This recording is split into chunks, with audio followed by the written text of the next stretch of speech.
খুদা বিরুতাই যদি না থাকে এই দ্বীনি প্রোগ্রামগুলো, হায় আফসোস, হায় আফসোস। এই দ্বীনি প্রোগ্রামগুলো থেকে ইসলামী বিপ্লব সম্ভব ছিল, কিন্তু ইসলামী বিপ্লব তো দূরের কথা।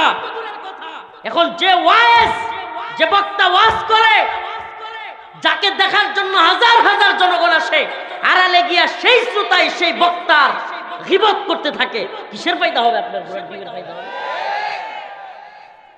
যে কমিটি দাওয়াত করে নিয়ে আসে, এরাই মাহফিল শেষে বক্তার গীবত করা শুরু করে, বক্তার আড়ালে এক কথা বলে, বক্তার সামনে আরেক কথা বলে।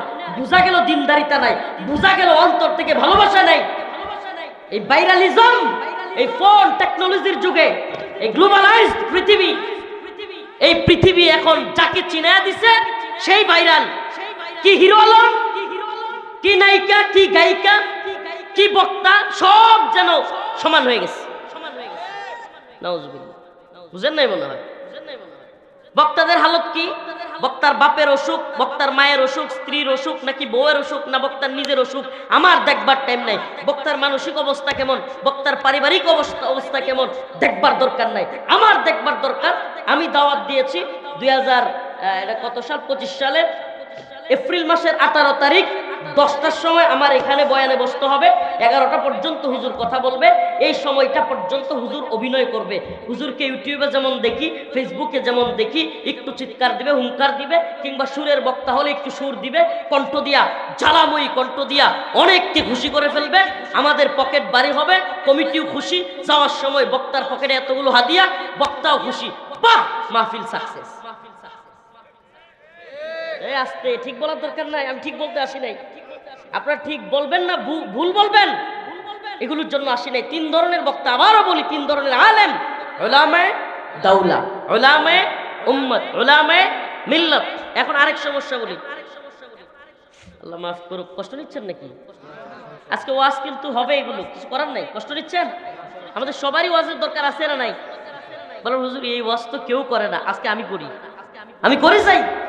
প্রিয় ভাইরা আমার, উলামায়ে দাওলা এক শ্রেণীর আলেম, যারা কিনা উলামায়ে দাওলা হলো রাষ্ট্রের আলেম, দরবারি আলেম। আর দেখবেন এই হুজুর, কিছু হুজুর শেখ হাসিনার সময় চাটুকারিতা করছে। হায় রে, এদেরকে যেখানে হাসিনা বা তার মন্ত্রীরা ডাকছে সেখানেই ছিল। এখন আবার ইউনূস সরকারের সাথে এরা আছে। আপনি অবাক হওয়ার কিছু নাই, বিএনপি আসলে এরা বিএনপির সাথেও থাকবে, আপনি টেনশন করিয়েন না। বুঝেন নাই? এখন এই পোস্টারের মধ্যে যদি এই বিশেষ অতিথি বা বড় বড় অতিথিদের নাম বিএনপির লোকদের, জামাতের লোকদের থাকে, আগে আওয়ামী লীগের লোকদের ছিল না। আমরা তো মানুষ তো এগুলোই, কি কন? বুঝেন নাই? মানুষ তো এলাকায় সেগুলোই। আগে এখানে বিএনপির লোকের নাম বড় করে, আওয়ামী লীগের লোকের নাম বড় করে থাকতে, এখন বিএনপি আর জামাতের লোকের নাম থাকে।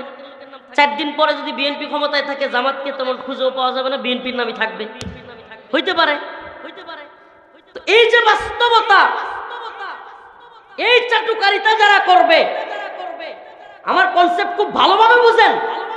আমরা শেখ হাসিনার সময় কেন কারাগারে গেলাম, কেন জেলে গেলাম? দ্বীনের জন্য, ইসলামের জন্য, নাকি ব্যক্তি হাসিনার বিরোধিতা করা উদ্দেশ্য ছিল? বুঝেন নাই? ব্যক্তি হাসিনা উদ্দেশ্য ছিল, দল হিসেবে আওয়ামী লীগ উদ্দেশ্য ছিল, নাকি তাদের কার্যকলাপগুলো উদ্দেশ্য ছিল?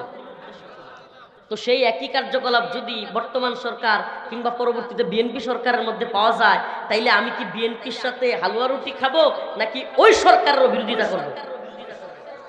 আর যদি হালুয়া রুটি খাই, তাইলে বোঝা যাবে আমি শুধুমাত্র আওয়ামী লীগ বিরোধী ছিলাম এই জন্য যে অন্য দলগুলোর কাছ থেকে হালুয়া রুটি, পকেট আর পেটের ধান্দা করব। কথা মনে হয় বুঝাইতে পারি নাই।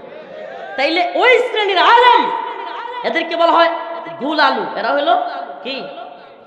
মুন্সিগঞ্জের বিক্রমপুরের গুল আলু। এরা ডাউলের মধ্যেও দেওয়া যাবে, কি বলে, তারপরে যে কোনো মাছের তরকারি, গোশতের তরকারি, বাজি, যা কিছু, করলা ভাজি, ডিম ভাজি, সব কিছুর মাঝে কি করা যাবে? এদেরকে বলা হয় উলামায়ে দাওলা।